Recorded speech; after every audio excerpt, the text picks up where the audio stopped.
Hey drone nerds, Matt here. So you've got your Avata 2, it's all charged up. Now before we go out and fly it, let me show you all the menu settings before your first flight.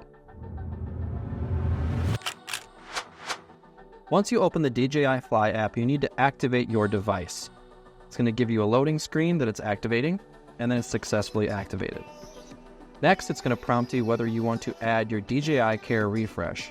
For this one, we're going to skip this for now. Now your drone is successfully activated. Here's the main menu for the DJI Fly app. Everything is connected so you can see Go Fly in the bottom right. You'll be prompted with a selection of languages. We're going to choose English. Then we're going to go to Next. Now here's the view of the FPV camera. If you toggle right on the joystick, you can bring up the menu settings.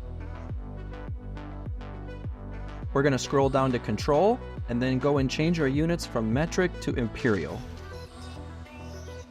We're also going to deselect beginner mode. If this is your first FPV drone or first FPV flight, you should keep beginner mode on because it's going to limit the max speed of the Avata 2, allowing you to gain confidence flying with FPV goggles on.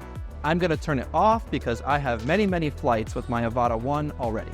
We're just going to check all the safety parameters here. Our max flight altitude is set at 394 feet, our max flight distance is unlimited, and our return to home altitude is currently set at 98 feet.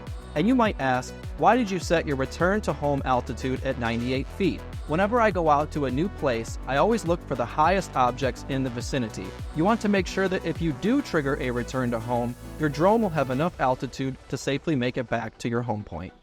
Next, we'll go to Camera. Here's where you can choose the aspect ratio and video quality, as well as the field of view for the camera. I'm going to select Wide. Now we have our stabilization set on rock steady and the storage set to internal. Next on the list in menu settings is display. We're going to scroll down and toggle on goggles defog. Now this runs the fan in the goggles to prevent any fogging. The real view picture-in-picture lets you see the FPV camera's view as well as the view from the two cameras on the Goggles 3. This allows you to check your surroundings while you're flying and also see the FPV feed. We're going to scroll up to status and just make sure that there's no errors.